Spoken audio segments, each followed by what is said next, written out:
Ranch, or Spahn's Movie Ranch as it was officially named, was located up Topanga Canyon on Santa Susana Pass. It had several hundred feet of road frontage, and the most memorable feature was the old movie set that depicted an authentic Old West Main Street. The street only had one side with a long building that was merely a facade facing the road. The real structure was a long rectangle with interjoining rooms. At one end there was a cafe that had a functioning kitchen where the cowboys were usually fed breakfast. If you could talk fast, you could sweet-talk one of the girls into frying you an egg and maybe get a cup of coffee. This had to be done hush-hush, though, as it was supposed to be for the working hands. There was a general store that contained nothing but dirty old mattresses and a table or two. Some of the family would actually sleep in there, but it was hot and dusty with a moldy smell. Then there was the sheriff's office and jail that only had a desk and make-believe bars on the windows. The jail also contained Charlie's hidden telephone that was illegally hooked up to a payphone on the front wall. In front, and slightly to the side of the cafe, there was a wooden toilet complete with a moon on the door and 3 holes. Once, we all got some kind of stomach virus, and that place stayed busy for a couple of days. I was sitting in there with diarrhea when a couple of the girls joined me. There I sat with my stomach fixing to explode, and I was ever going to be able to go with those 2 chicks in there. It didn't seem to faze them, but I was embarrassed and in severe pain. They laughed at me. "Ha ha, what's the matter? Can you shit in front of a girl?" "No, not hardly." "Well, why not? You certainly don't mind balling us." "That's different." "What's the difference?" "It's just another ordinary bodily function. You're too uptight. When are you going to loosen up and become one of us?" "If it means taking a dump with chicks, I don't guess I will. You gotta draw the line somewhere." "That's because you're still doing like your parents programmed you. Charlie says that blah, blah, blah." I stopped listening and concentrated on not blowing up. I didn't think they would ever shut up and finish, and when they walked out the door, I bet you could have heard the noise in Venice. One thing, though, I always made it to the woods after that. A few yards in front of the jail was where the corral was located with the riding stock, and then past it down the hill a little old GMC truck was parked, and the stock trailer where we kept the bakery stash and we would have our get-togethers. There were broken-down cars and pickups and junk everywhere. The whole place hadn't in recent time, if ever, seen any paint. The old man, George Spahn, had his house in front of the outhouse. He couldn't see it, but I bet he smelled it. Charlie's dune buggy was also usually around somewhere. It was a converted VW, and it ran most of the time. One of the family girls had wealthy parents, and when she left home, she pilfered all her mother's mink stoles and other fur coats. It was still in to wear dead animal hair in those days. Anyway, Charlie had the girls split all the furs at the seams and then attach them as covering on his dune buggy. That must have been the only $50,000 dune buggy in the world. There was also a surplus Army Harley-Davidson 45 trike. It had mag wheels and was pretty cool when it was running. The GMC truck was constantly being worked on in hopes of someday getting it running. Charlie hoped to use it to haul everything to Death Valley when the family made their big move when Helter Skelter came down. All the cowboys lived in junky travel trailers that were scattered around the back. There was a covered porch all along the back of the movie set. It was shady and cool and a nice place to sit on hot afternoons. A metal box that had once been on a moving trailer was about 100 yards down the slight hill behind the ranch. This was the baby's nursery. Behind everything was a creek. It was about 30 feet wide and perhaps 10 inches deep at its deepest point. It slowly flowed all the time and was clear. But the water was too warm to ever find relief.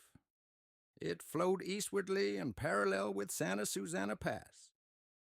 About 300 yards down it, there was a waterfall about 6 feet high and a pool of water, perhaps 3 feet deep and 5 feet in circumference. Beside the waterfall, there was a cave. It was only about 6 or 8 feet deep and tall enough to stand in. This was my favorite place on the ranch, and I spent a lot of time there tripping on acid and mellowing out with whichever girl I could coerce into going there with me. The pool was always full of salamanders, though, and we were always afraid of them, so we would wade but not sit in the pool. I got ambitious once and caught all of them, but the next morning the pool was full of them again. I bought my Roadrunner in Dallas, Texas in the winter of '69. I made a $200 down payment and then skipped town without ever making a payment. The registration was going to expire the month we left Texas, and I had no legal way of re-registering it. Richie had the title to some old car he had wrecked, so with that title I bought new license plates. Not legal by any means, but things like that just didn't bother me back then. I thought that somewhere someone was surely looking for me in the car. But until we were caught, I planned on using and enjoying the car. The thought that I could possibly go to jail for my actions never entered my mind, and I must have generated good karma because I never did. Once, though, the county deputies raided the ranch and were very interested in the car.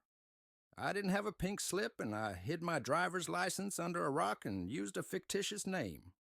Those cops called in the tag number on their radio, and I was sweating blood. Charlie and the family thought the car was most likely stolen and that I was going to jail. The cops thought they had me and they would soon be taking me to jail. I thought I was going to jail. Imagine everyone's surprise a few minutes later when the officer said, "It checks out all right."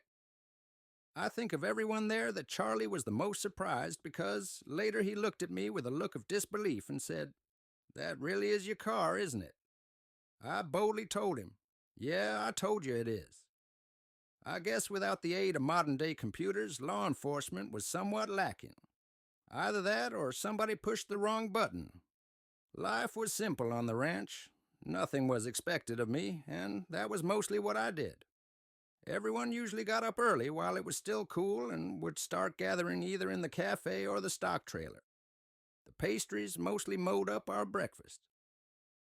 At first, after the bread man made a drop, we would dine on fried pies and donuts and fruit or cream-filled pastries. Next would be the cookies and cakes and flavored breads. By the time we would get to the light bread and wheat bread, there would be a lot of green spots, and we would be watching the highway for the bread truck. The foodstuffs taken from the dumpster would never last long, as it was nearly always already spoiled by the time we would get it. By early afternoon, we would always be either getting stoned or wishing we were. The cowboys were often a good source for pot, but we rarely ran short. There was also the mescaline and LSD. We often would get a good supply of acid, and on those days, everybody tripped all day. I always loved to sit at my cave when tripping, as I usually wasn't able to talk.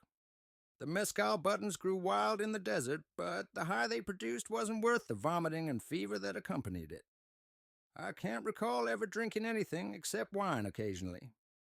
The bikers always had beer, but they were tight with it. Then there would always be a foray into town to dive into trash cans or shoplift and usually panhandle.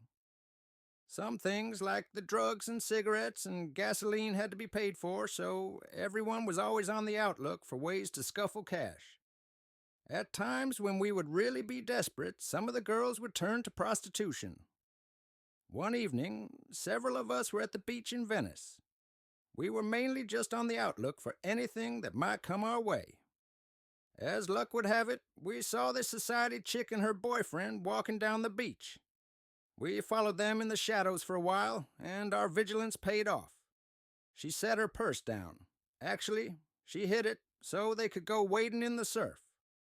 We soon struck, and that deed netted us a couple hundred.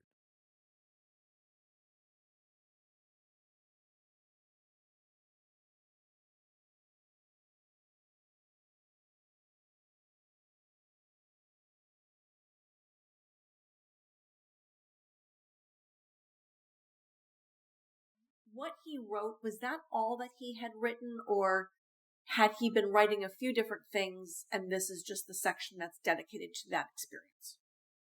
No, the book that he was writing was specifically about his time getting to California, and then in California meeting the Manson family, living with them, Like, that's what the book was about. Okay. He got either 4 or 5 chapters done. I gave you chapter 4. That's all we have left. We have no idea what happened to the rest of it. It's just lost to time. Tell me a little bit about Charles Pearce and, what his life was like when he was young, if you know. All right. He was raised in Midland, Texas. He was the youngest of, he had 2 older brothers and 2 older sisters. His mother was kind of, how would you describe her? Conservative, definitely. She had married Ted Pearce, and he was not a good provider. He was an alcoholic. He worked as a night janitor, I believe. He didn't provide for the family, and he was very abusive to the children. This led my Nana, his mom, she ended up in prostitution to support the family. And that's actually how my dad was conceived. And Ted Pearce was not his real father. Oh, so he bore his name, but he was fathered. Yeah. He was fathered by one of her clients. Yes. Wow. Now, he didn't find any of this out until my Nana died. His second oldest sister, Deanna, she had all this knowledge, and she was keeping it until Joyce passed away. She passed away from Alzheimer's. And after that, then, the cat was out of the bag, and everybody found out the truth. Wow. Okay. Was there like a stepfather at any point involved, or no? No. So she raised her children as a single parent, really? Well, I mean, yes, like they were together, but she might as well have been a single mother for all the help that she got from Ted. He wasn't a good guy.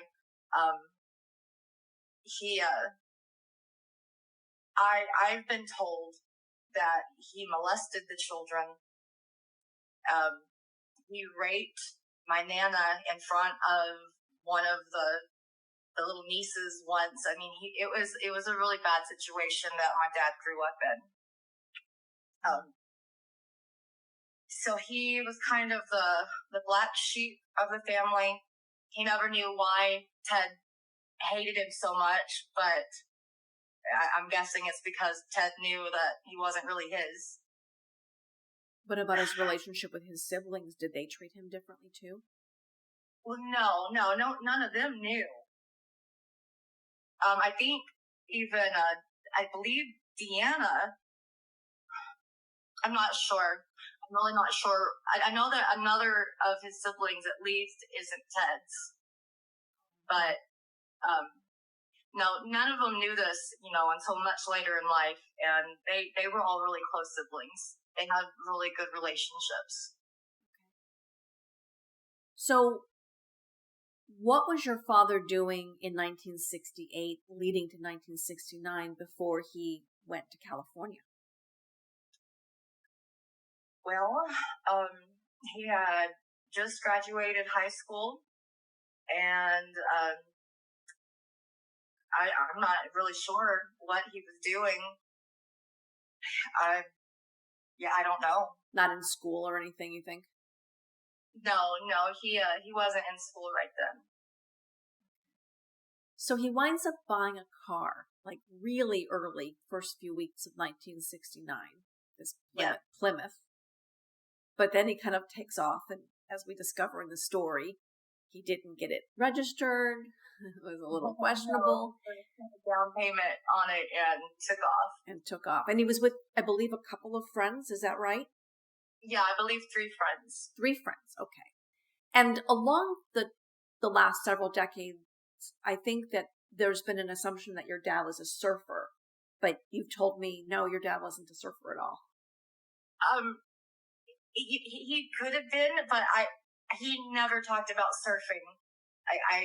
I know that he spent all of his time on the beach. I mean, that's for sure.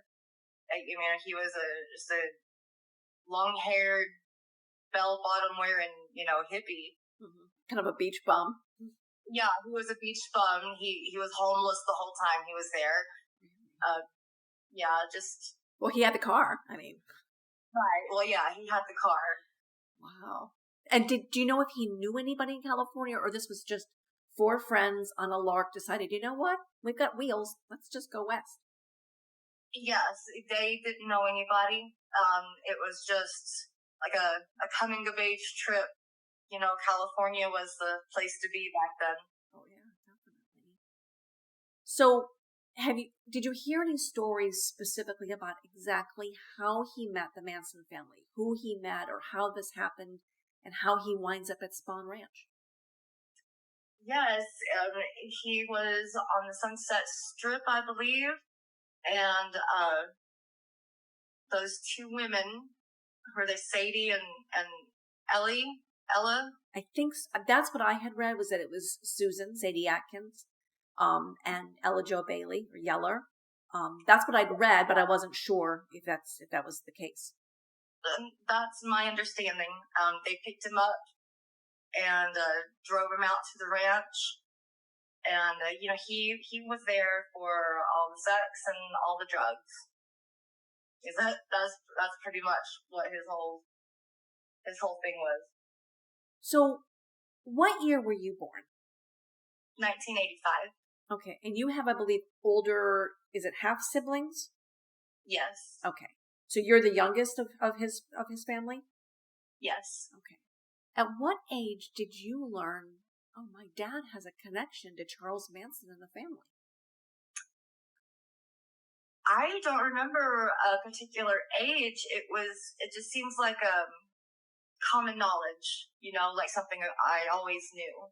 So he talked about it frequently. Yeah. It was discussed on a regular basis, I would say. So it wasn't something he was hiding, he wasn't in shame about or anything like that. He owned up to the fact that, yeah, I was out there at Spahn Ranch living with the family, and I knew all of those people.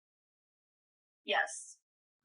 Okay. As we mentioned, he's written this short story, but this is many years, of course, after the fact. I believe he was at the ranch for approximately 6 weeks, maybe 2 months. That's kind of the general time frame, is that he arrived there sometime in April of 1969, and then he left in early June. And I think a lot of us have read the stories about the circumstances of him leaving and why he left. Did he ever talk with you about those reasons, or what happened when he left? Yes. He said that he knew that something really bad was about to go down and that he didn't want to be involved in it. He would, often talk about all of Manson's, beliefs about the Book of Revelation and Helter Skelter and the race war and all of that. My mom says that my dad left in a hurry. He said that he was going to go off and do something else. He just never went back. I mean, he left the car, he left everything that he had there, and he was just trying to get away with his life, is what I've been told. The story, from what I have read, is that in early June, and I forget what day it was, Terry Melcher, the producer, had come to the ranch. Charlie was, of course, trying to get a record deal, and it had been agreed by Terry Melcher and other friends that Charlie didn't do well in the studio, that he got very nervous and very fidgety, and as a result was very unorganized in performing. And so they thought that it would be a good deal to actually set him up with an outdoor recording session, just as like a demo. And Terry Melcher had come to the ranch to talk to Charlie about this. Later on, a sound engineer actually did come a few days later, but that on the day that Terry Melcher came, it didn't end well. I don't think there was anything like really ugly that happened, but it was kind of clear, I think, to Charlie that Terry he just wasn't going to step up and do what he wanted to do. And that allegedly he turned to your father and said, "Would you kill that guy for me?" And that the next day your dad left. And again, as you said, just kind of took off like he was going to go run an errand or whatever, and just never came back, never came for his things, never. Yes, exactly. Okay. Of course, within 2 months of your father's departure, less than that, actually, within about a month and a half, the family commits a series of murders starting late July, and then 2 nights of really horrendous crimes in early August, one more murder in late August. The murder that occurred in late August was someone that presumably your father would have known if he was staying at the ranch. Shorty Shea, Donald Shorty Shea, was a ranch hand. He came and went a bit from the ranch, but quite likely he's somebody that your father knew. First of all, let me go back to the stories of the family, though, and ask, do you remember any specific recollections that your dad shared with you about the members of the family? About Charlie or any of the others, just observations about them. I only remember him ever actually talking about Charlie, not any of the other members.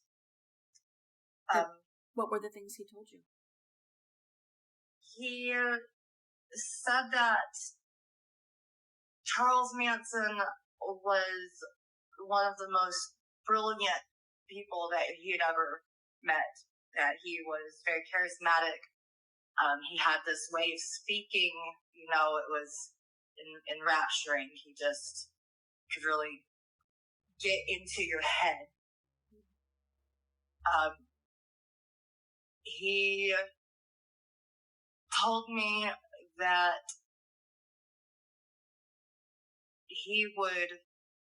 so I asked him if he would be afraid to be in a room alone with Charles Manson, and he was emphatically no, that Charles Manson by himself is no danger to anyone.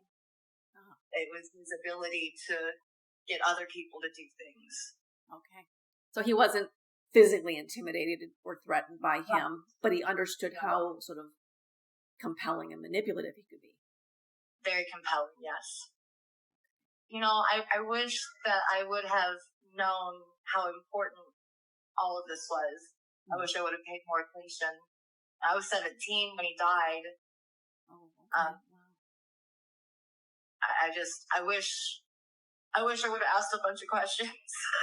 Yeah. When you and I spoke before, you had told me that your dad was a great storyteller, but that now you look back on some of his stories and you wonder, is there a little bit of a big fish quality to some of these? Tell me a little bit about your dad as a storyteller. He was a great entertainer. He could make just about anybody believe anything that he wanted to. He was a heroin addict off and on his whole life, and that can kind of lead you to some shady things. Mm-hmm. Your dad, when he leaves Spahn Ranch in 1969, did he go back to Texas right away? Yes. And I understand he enlisted in the military. Yes, it wasn't quite as immediate as I thought. I discussed all this with my mom after the last time that we talked to make sure I was getting the details correct, and it was a little later that he enlisted in the military. What my mom told me is that my dad's mom was very ashamed of his involvement in the family, and that she really tried to hide it from, the community. She didn't want anybody to know that her son was a member of the Manson family. Right. So even though he didn't feel any shame about the experience, there was a lot of sort of stigma around him. Yes, there was. Do you think he went into the military to kind of just get away from that attitude? Well, what my mom told me is that he went into the military to feed his child and support his new wife. Okay. Which was Dorcas. That was a terrible marriage and a terrible situation. So he married shortly after he got back to Texas, had a child, but it was disastrous. Yes. Those children ended up being adopted by his sister, Deanna. And then Dorcas I've been told wasn't exactly a very good mom, and the children were neglected and went hungry. Oh, okay. And that would have been while he was serving, so... Yes, that was while he was serving. So he went to Vietnam? Yes. Okay. Did he talk any with you about his experiences in country? No. He became a tank commander. He became a sergeant. And that's really all I know about that. I wonder whether his addiction began there in Vietnam. It's very likely. I think a lot of the boys came back addicted. Yes. Was he wounded at all? No. Okay. So he came back to the U.S. I'm assuming he ends his first marriage. Yes. Okay. And then married your mom sometime later? Yes, in 1980. 1980. Okay, so a little while later. And what did he do professionally during those years? He was a truck driver, long-haul truck driver, 18-wheeler. Later on, he drove a water truck for the, oil companies out in West Texas. Okay. And he was also a musician, right? Oh, yes. Yes, he was an excellent musician. He could really, really play the guitar. He could have been one of the greats. He was very talented. Oh, wow. Was he in band, or just he did kind of work solo? He was in one band later on in life, shortly before he died. It was a bunch of gentlemen that were his age and a little older. They formed a band, and they'd play at local, community centers and stuff like that, local bars. One of the reasons that I wanted to talk with you, Amanda, is that, number one, your dad was there. He experienced this. He made an effort to write his story down. And he's been, though, a little bit of a man of mystery in the sense that, those who wrote about him, specifically I'm remembering Ed Saunders wrote about him in the first edition of The Family, which came out, I think, in 71 or 72, is there's not much detail. Like I said, I think that he's referred to as a surfer, the story of the car. I know Charlie and two others wound up getting a ticket in that vehicle. And I think Charlie felt like it was maybe a little too flashy or something. And they probably, offloaded the vehicle to somebody else, Yeah. But it's always important to get these perspectives, that, your dad actually was not in hiding.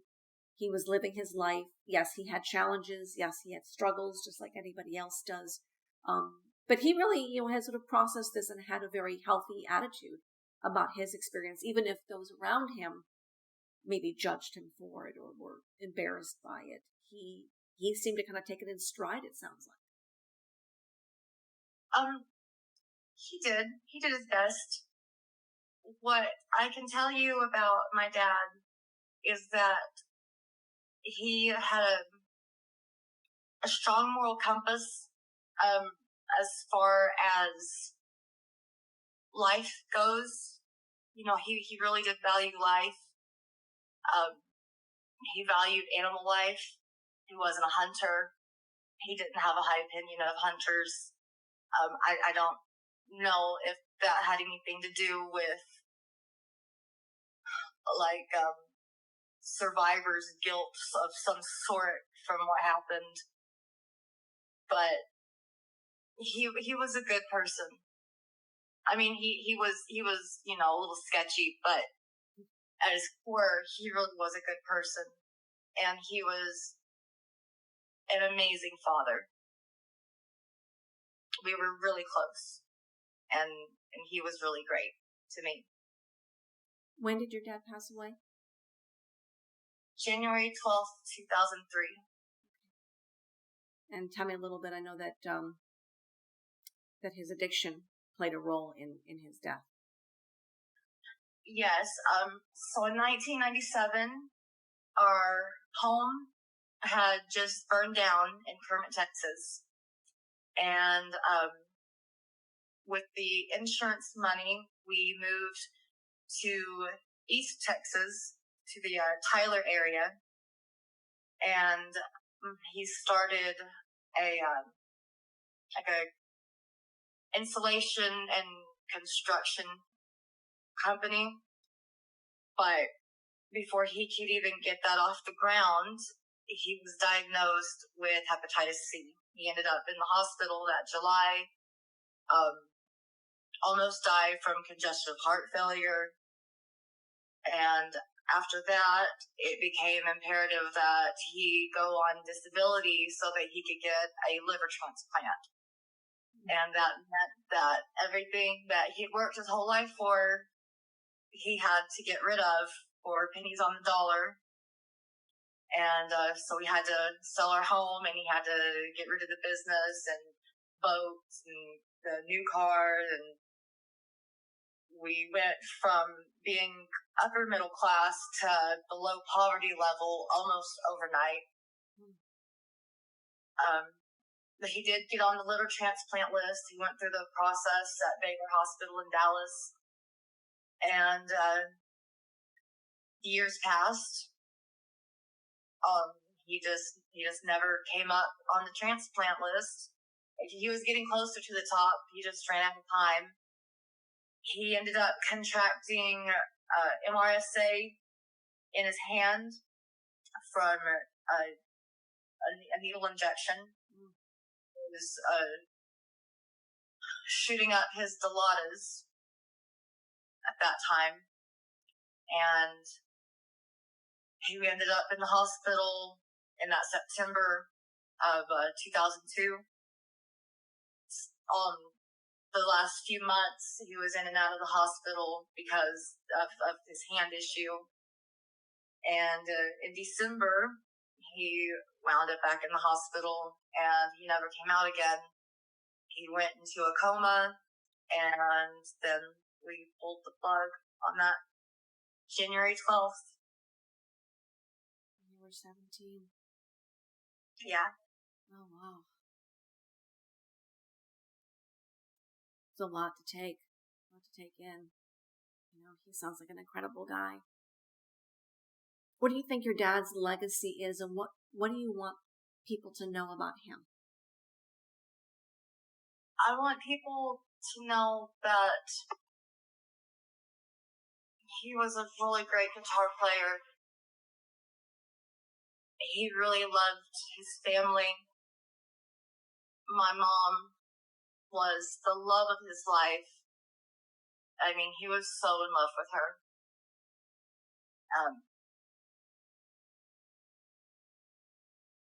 He really shaped me and the way I think and see the world.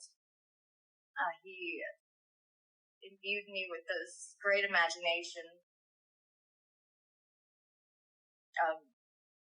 He was such a free thinker.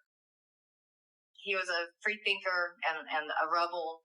He would rally forces against the homeowners association and send out newsletters calling them Gestapos,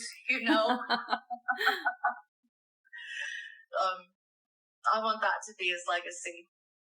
He was willing to fight for what was worth it. Yeah. He lived an incredible life, and it was cut far too short. And I think it's so unfair that within just 2 or 3 years after he died, that there was a cure for hepatitis C, and he didn't have to die. Yeah. There's never a simple answer that one thing in somebody's life leads them to do this or, into what happens to them later on. But do you think that there's anything from those 6 weeks, 2 months, whatever it was that he spent with Charles Manson, with the family at Spahn Ranch, that you think, affected him in a deep way later on?